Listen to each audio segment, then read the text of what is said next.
Okay, welcome back. After having taken the chemistry of the biomolecules, that means what is the chemical composition of biomolecules? That is carbohydrates, proteins, fats, nucleic acids, and other things, vitamins and minerals, whatever it is. So, previously we have seen the composition, the makeup of the biochemical compounds. For example, carbohydrate. Carbohydrate are the sugars we call. Some are monosaccharides, some are disaccharides. That means union of two monosaccharides, and some are polysaccharides. Their properties, their structures, all those we have dealt previously. Now we'll start with the metabolism of these biochemical compounds. So before we start with the metabolism, let me explain you what is the meaning of metabolism. See, we take food for our life, normal maintenance of our body health, for movement, for doing work, for carrying our life activities. In the other sense, if you say, we take food to carry our life activities. So we eat this food, and metabolism shows what will happen to this food. Okay, metabolism. When you take food, it will go inside the body, first of all into the stomach or the digestive system. There it will be digested. Digested means the complex compounds are broken down into simple substances so that they can pass easily through the intestine and enter the blood. That is digestion. And in the digestion, it is mostly breakdown, cutting of complex molecules into simpler molecules, simpler or small substances. Okay, so this is all breakdown, cutting, and once it enters the bloodstream, it may go to mainly liver or any other part of the tissue, and there, depending upon the condition of our body, either it will further get catabolized. That catabolized means broken down. It will further get broken down to more simpler compounds, or maybe to carbon dioxide and water. What will happen? Carbon dioxide, water is released, and there is production of energy. So basically we say the food we take in will give energy. Okay, but there may be some other conditions wherein you already have sufficient food particles or food molecules in your body. Okay, in the blood, in the cells, already sufficient food is there, and still you eat some extra food, like some snacks, or at the time of dinner it will be extra. So what will happen? This extra food will be stored. Okay, how? By assimilation, by combination, by joining together of the smaller molecules into larger molecules. Okay, for example, glucose. Many glucose molecules will join together to form glycogen. That is a storage form of glucose in our body, and all the cells of our body will have this glycogen. Similarly, amino acids.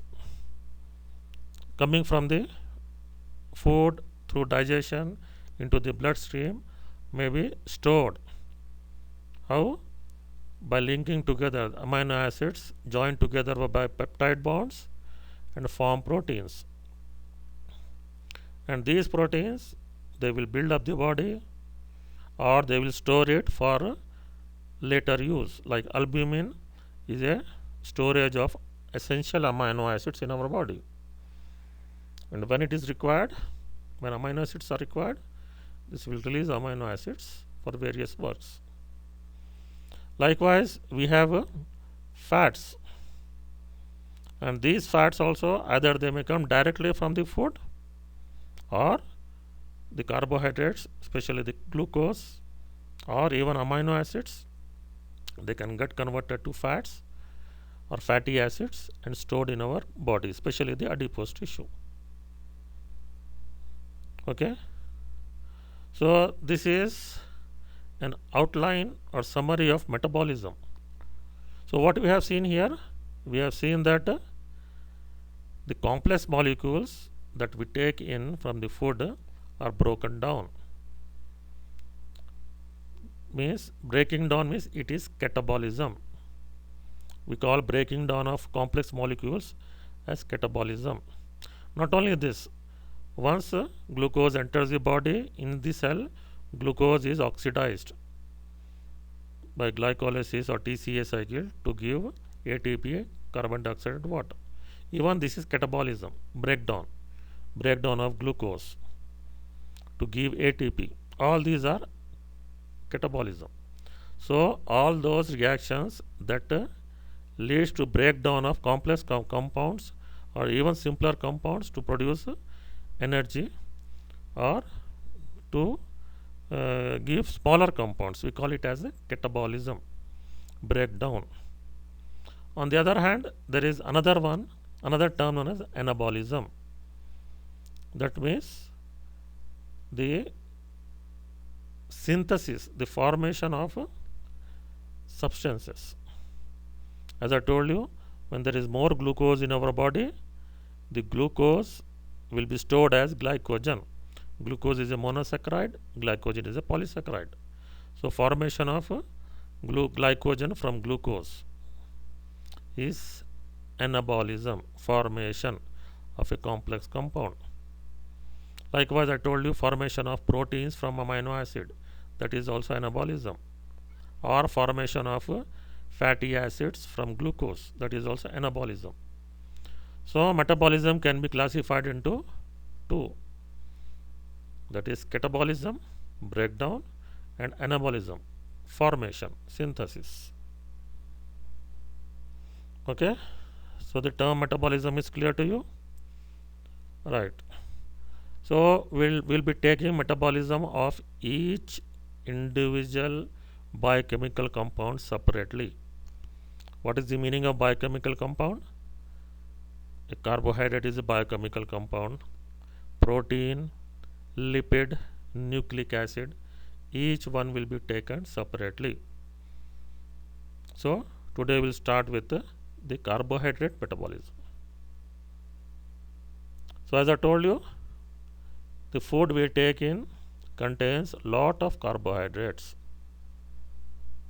What are those? Maybe free glucose or starch coming from the plants. Starch is a polysaccharide of glucose or a chain of glucose molecules, or glycogen coming from animal tissues. Likewise, we have many other carbohydrates in our food, fructose, galactose, maltose, okay, coming from different sources. All these will be digested in our gastrointestinal tract, starting from the mouth, then to the stomach, then intestine, and from the intestine monomers are absorbed. Monomers means either glucose, monosaccharides, glucose, fructose, okay, mannose, galactose, these things will be absorbed. Okay, so we'll start with the details of digestion of carbohydrate first. So when we take food, and start masticating in the mouth. That means chewing of the food in the mouth. So when we start chewing the food in the mouth, there are some secretions from the glands in the mouth known as salivary glands, and these glands will produce this digestive juice called saliva. When food enters the mouth, the salivary glands produces the digestive juice called saliva, and this saliva contains the enzymes for digestion or breakdown of carbohydrates, especially the starch. It also contains the enzyme for lipid. So when we go there, we'll see there. But for protein digestion, there are no enzymes in saliva. Anyway, we'll see what is the enzyme present in saliva for carbohydrate digestion. So the first point shows saliva, the digestive juice of the mouth, contains salivary amylase. This is the enzyme that is responsible for digestion of carbohydrates in the mouth. The other name of salivary amylase is ptyalin. P is silent, ptyalin. And this enzyme acts on cooked starch. It cannot act on raw starch. That means only if you take rice that is cooked, and if you chew it for more time, and if the food stays for some time in the mouth, salivary amylase, the enzyme, can cut the starch that is cooked, not the raw starch. That is, you take salad. In salad also starch is present, but salivary amylase cannot act or cut this starch present in the salad. Okay. So once this salivary amylase enzyme acts on cooked starch, what will happen? It will release maltose. You know what is maltose? Maltose is a disaccharide made up of two glucose units, alpha glucose units linked by alpha 1,4 glycosidic linkage. So it's better we take or we chew the food for some time and hold it in our mouth for some time, so that the cooked starch will be hydrolyzed to some extent and release maltose. That is a disaccharide. So amylase cannot release glucose directly. It can release only maltose, and it can act only on cooked starch. So better to have the food in the mouth for some time, not only for digestion but even for good taste. Okay, right. Now in the stomach there is no enzyme for the digestion of carbohydrates. So carbohydrates just stays in the stomach without being digested till the food is passed on to the intestine. And in the intestine, the pancreatic juice is secreted. What is this? This is the juice, or this is the digestive secretion from the pancreas, okay, coming through the bile duct. And this pancreatic juice is containing almost all the enzymes for digestion of almost all the food compounds, the carbohydrates, proteins and fats. So here we are seeing the enzymes concerned with digestion of carbohydrates. Okay, so pancreatic juice is secreted in the intestine, and this contains this enzyme pancreatic amylase, which acts both on cooked and uncooked starch. Okay, so here the pancreatic amylase is acting both on cooked starch, that is cooked rice or vegetables or meat, whatever it is, and also uncooked starch, that is the salad that we take, that is not cooked. So the starch present in uncooked food also is digested, and also it acts on glycogen, the polysaccharide of animal tissue. A chain of glucose. Glycogen is a chain of glucose. Okay, not only chain, some branches also having alpha 1,4 glycosidic linkages and also alpha 1,6 glycosidic linkages. Okay, so whatever it is, the pancreatic amylase enzyme will cut both cooked and uncooked starch and also glycogen and releases the disaccharide maltose. Okay, so the action of amylase is to act on starch and release maltose. So what type of questions will come here? Generally, there will differentiate between salivary amylase and pancreatic amylase. For example, cooked starch is digested by which one of the following enzymes? Okay, salivary amylase or pancreatic amylase or both or none. Here the answer will be both, because cooked starch is acted upon by both salivary amylase and pancreatic amylase. Or the question can be in another way: uncooked starch is hydrolyzed or digested by which one of the following enzymes? Salivary amylase A, B is pancreatic amylase, C both, D none. So answer will be pancreatic amylase. Okay, so the first part is there is digestion in the mouth of cooked starch, in the intestine of polysaccharides, that is starch and glycogen, releasing maltose. So let us continue with the digestion of carbohydrates in the intestine.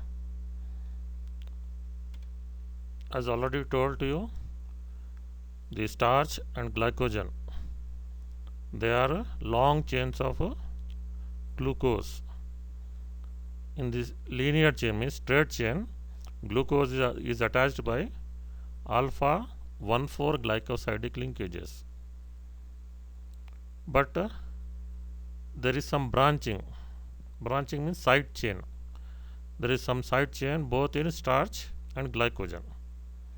And to form this side chain, glucose is attached by alpha 1,6 glycosidic linkages. This was already told to you in the chemistry class. So let us see how these branching points containing alpha 1,6 glycosidic linkages of starch and glycogen are digested or broken down. So they are digested or broken down by a special enzyme called isomaltase. Okay, there is a big name also. Let us not take all those things. Okay, so it is digested by an enzyme known as isomaltase, and here one individual glucose is released at the branching point. Okay, so this is all about the breakdown or digestion of polysaccharides, starch and glycogen. There are other polysaccharides also. Let us not take all those things. Now we'll shift to the disaccharides. There are three major disaccharides that we take in our food, or the one released by the digestion of starch and glycogen. So maltose is the disaccharide that we take in food also, and also this is released by the action of enzymes on starch and glycogen. So maltose, see the disaccharide maltose is digested by the enzyme maltase to produce 2 glucose units. So this is how we get the monosaccharide glucose from starch and glycogen. That is, first starch and glycogen is acted upon by the amylase enzyme, maybe in the saliva or in the intestine from pancreatic juice.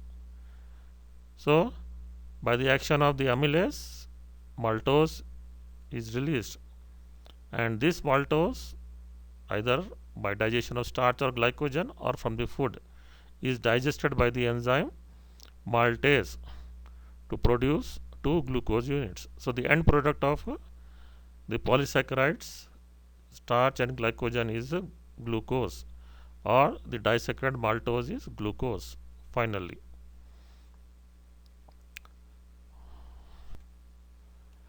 Now, digestion of carbohydrates, we are continuing.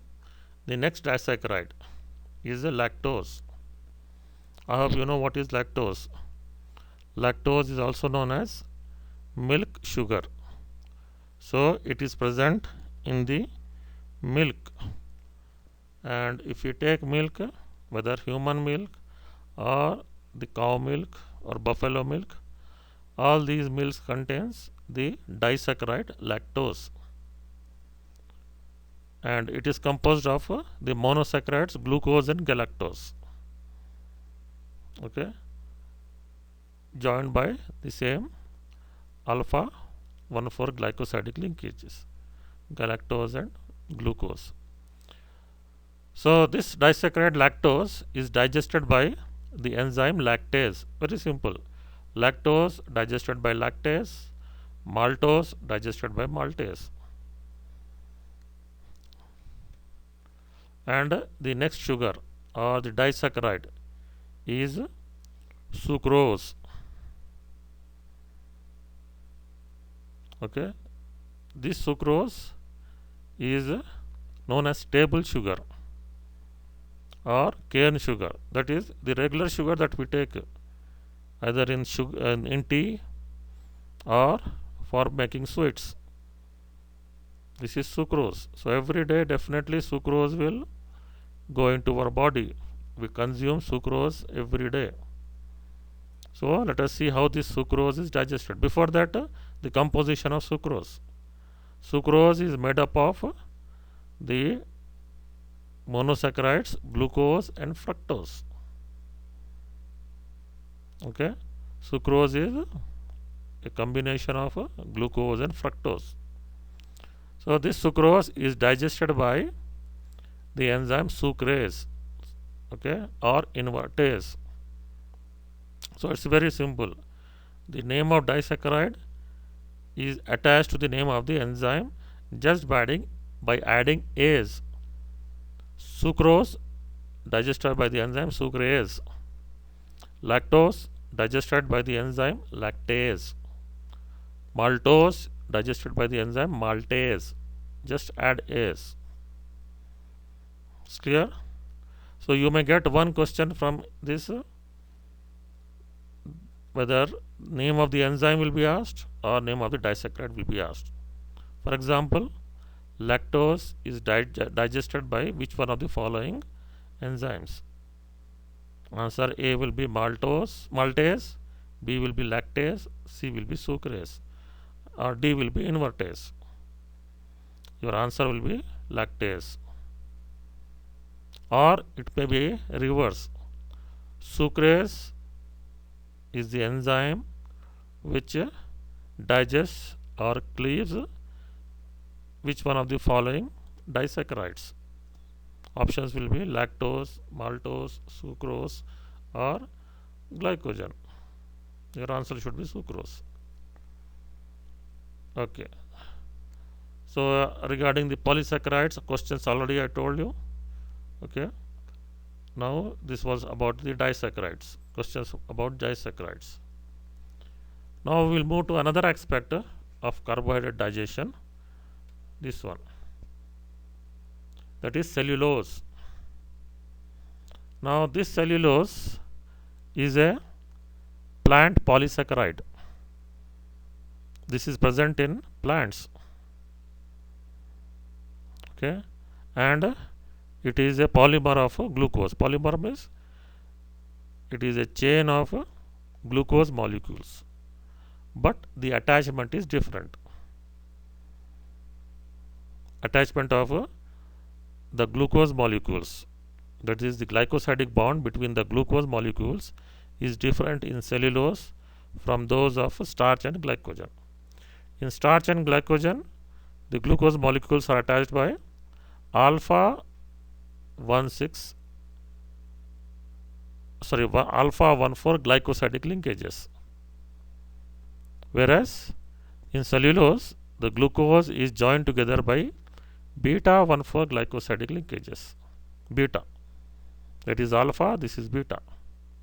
So for digestion of beta glycosidic linkages, different enzyme is required, which is not present in human beings. Name of the enzyme is cellulase. So cellulose cannot be digested by human beings, as the enzyme cellulase, that is beta glycosidase, is absent. Okay, so in human beings this enzyme is not present, so plant polysaccharide cellulose cannot be digested. But this enzyme cellulase is present in the most of the animals, like camel, the cow, buffalo, goat. All these animals, they have the enzyme cellulase or beta glycosidase, so they can digest the plant polysaccharide cellulose. Therefore you see that these animals, they can eat grass. Grass contains only cellulose. No doubt starch is also there, but the major part is cellulose.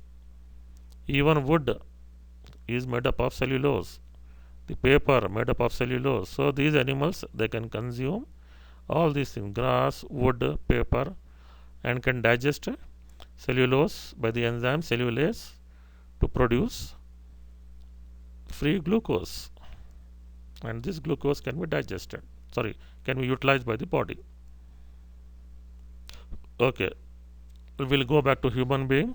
Human beings cannot digest this cellulose, but there is a very much important role of this cellulose in our food. What is that? This one. Still, cellulose is taken in the food to help in the movement of the food through the gastrointestinal tract, GI tract. So what is this cellulose actually? This is salad.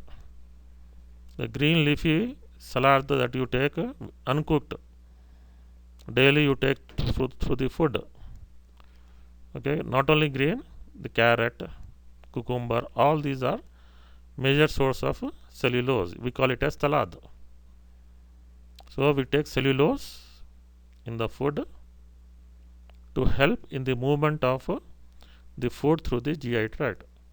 So if you take pure carbohydrates, pure proteins, pure fats, the food will not move from the stomach to the intestine, and from intestine to the rectum and out of our body. So to clear the undigested food from our gastrointestinal tract, that is from stomach and intestine, we have to take this salad. We have to take cellulose in our food. So cellulose or salad is very much important. Why? For the movement of food in the stomach and intestine and release it out of our body. So it prevents the constipation, and clearance of food, undigested food from the GI tract improves the absorption of digested materials.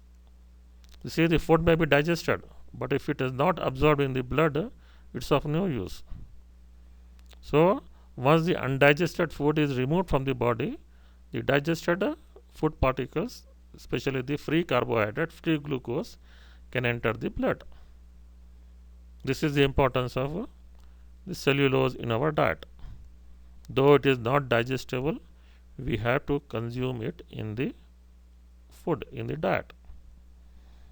Okay, so this is also an important question. Okay, in human beings, cellulase is absent. Why cellulose cannot be digested by human beings will be the question. Answer is due to absence of the enzyme cellulase.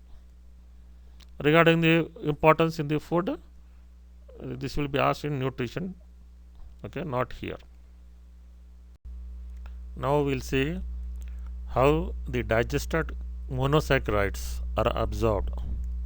Absorbed means passage of these digested monosaccharides, that is glucose, fructose, then galactose, mannose, whatever it is, from the intestine to the blood.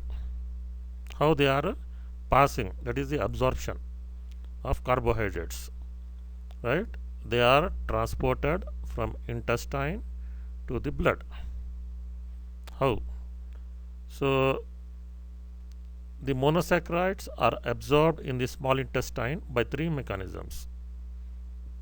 So what is this slide says? It says that the digested carbohydrates releasing the monosaccharides, especially the glucose, are absorbed in the small intestine by 3 mechanisms.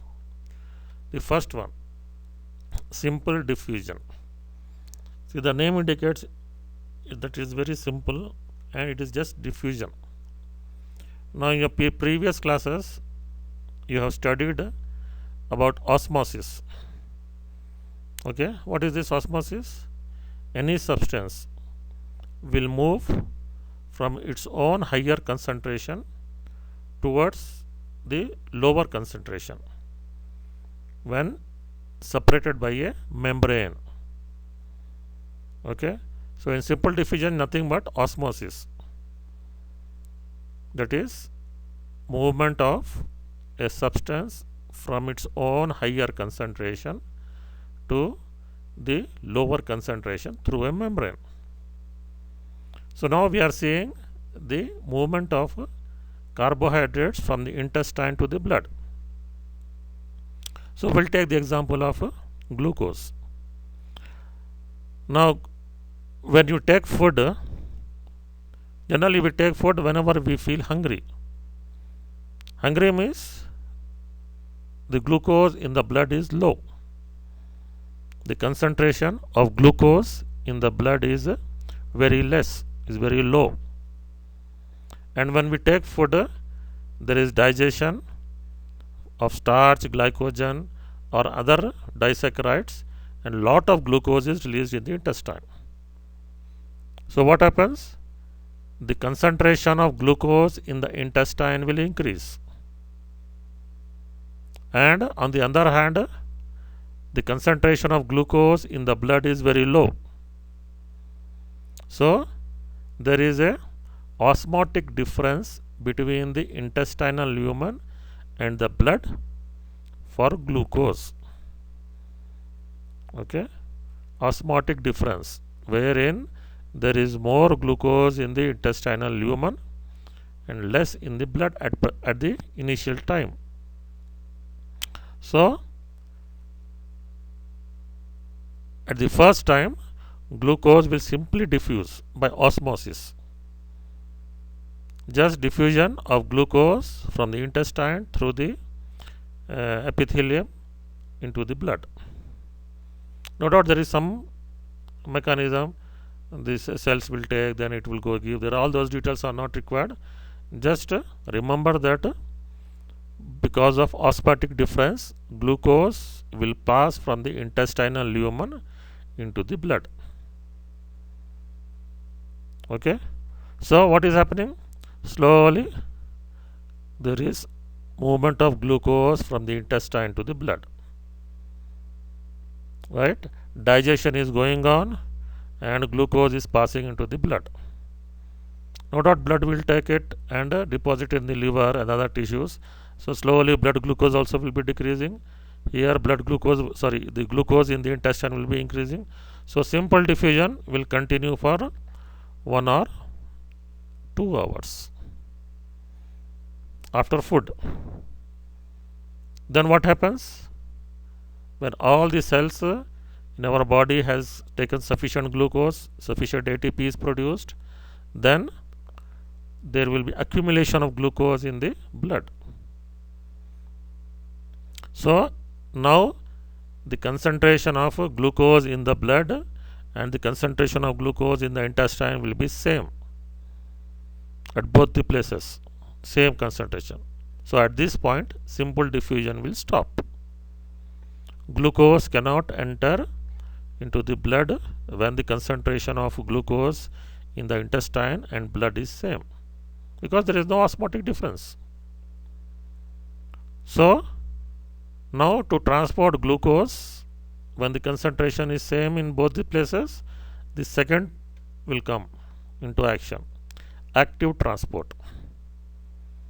Active means it requires energy in the form of ATP. So when the glucose concentration is equal in the intestinal lumen and in the blood, then what happens? There will be active transport for which energy is required, ATP. Okay, so ATP will be required for transport of glucose by active transport. Here what happens? We call it as a sodium potassium ATPase pump. So along with sodium, glucose enters the epithelial cells of the intestine in exchange of potassium, for which ATP is hydrolyzed to ADP and energy is released, right? Then this glucose will enter the blood by usage of ATP. So this will continue, okay, for long till the digestion is completed and all the glucose is transported from the intestine to the blood. Okay. Now there is a third type of mechanism for the absorption of monosaccharides, that is known as facilitated transport. Facilitated means there is some facility or some transporter or some transport protein present in the intestinal wall to transport some special monosaccharides. So by this facilitated transporter, generally the monosaccharide fructose is transported. So there is a special protein for transport of fructose in the intestinal epithelium. It will bind fructose and transport it from the intestinal lumen to the blood. Sometimes even glucose will be transported by this facilitated transport. There are some special proteins present in the lumen of the intestine. We call it as glucose transporters. There are glucose transporters 2. There are many, 14 are there. Here in the intestine, the glucose transporter 2 and 4 are present for glucose. So sometimes glucose also is transported by this facilitated transport by a special protein. This is in addition to simple transport and active transport, the simple diffusion and active transport. Okay, so likewise we have the mannose, galactose. Okay, all these proteins, they are transported by facilitated transport. Why? Because neither there is any concentration difference between the blood and the intestine for these monosaccharides, because fructose is not available in the blood. Even if it is available, it's very low. Okay, so there is no osmotic difference, never happens. Hence there is facilitated transport for fructose specially, right? So these are the three mechanisms by which the monosaccharides are transported: simple diffusion by osmosis, active transport by use of ATP using sodium potassium ATP pump, facilitated transport for fructose by a special protein in the membrane of the intestine, which facilitates, which aids or which helps in the transport of fructose. Okay, so simple. What question will come?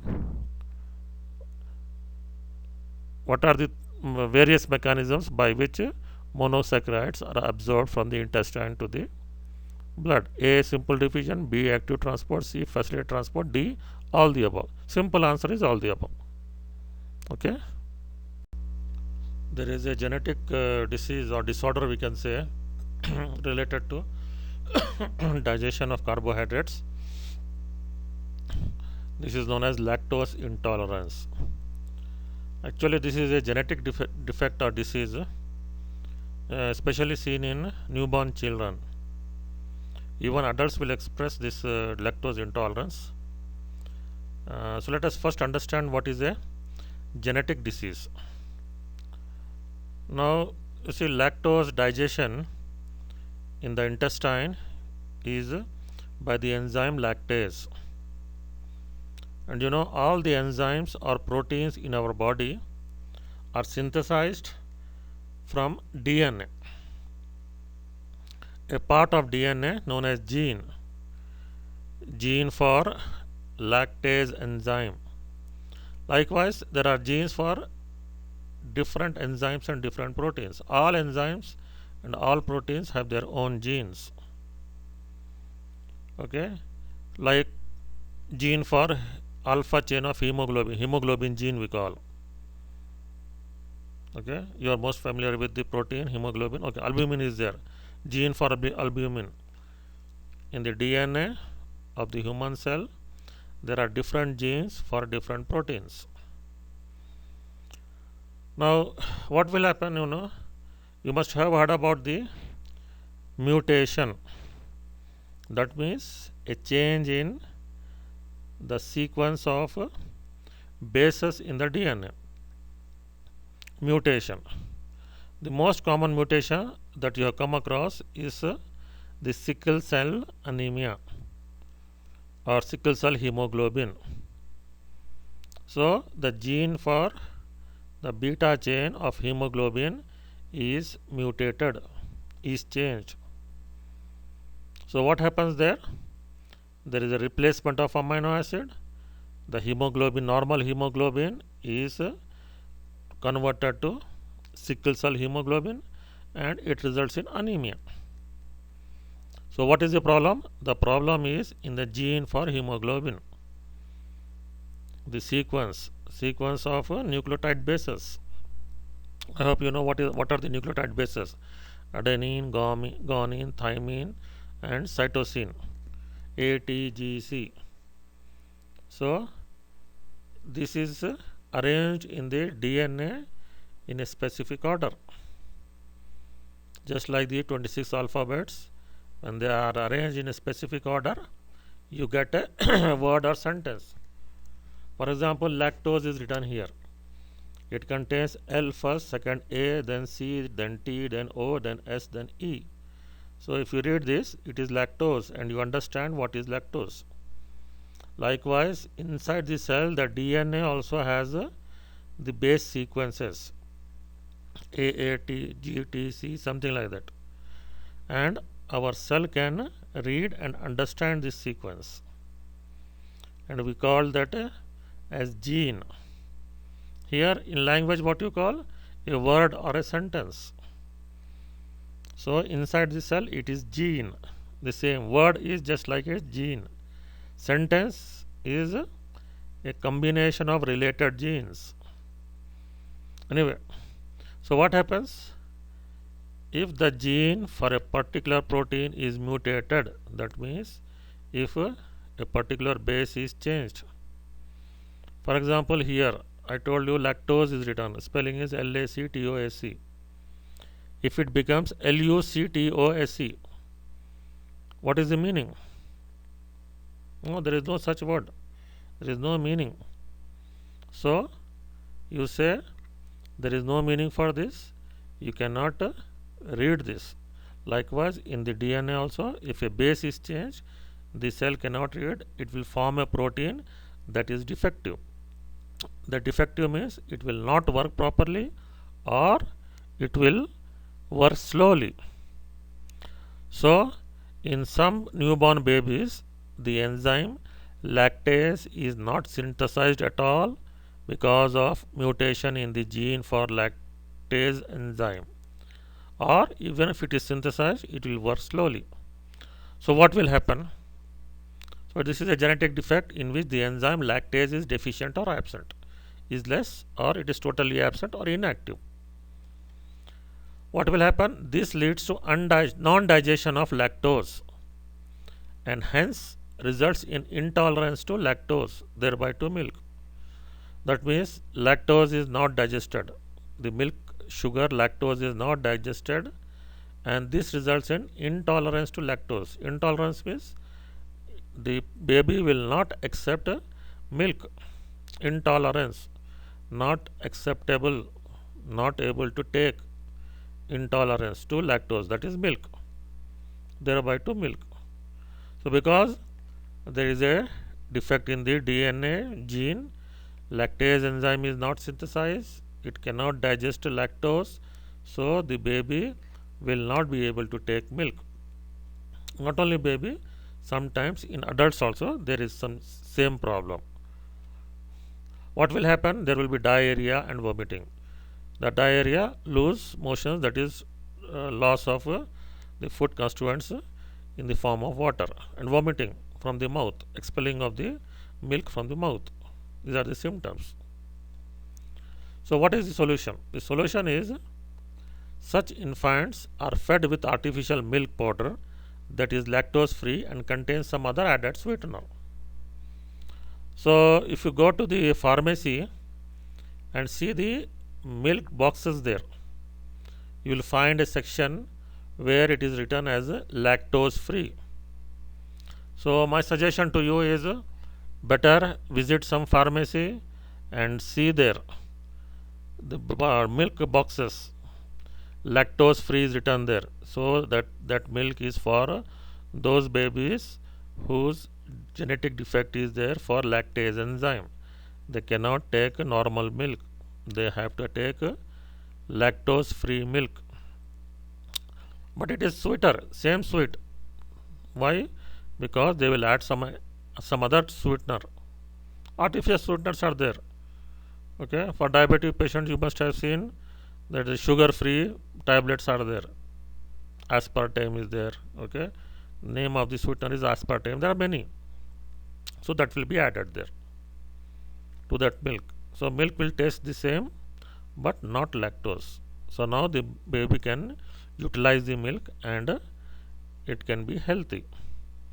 Okay, so the simple question here will be lactose tolerance is due to genetic defect in which one of the following enzymes? Simple, lactase enzyme. Answers will be lactase, sucrase, lactose, or amylase. Answer is lactase.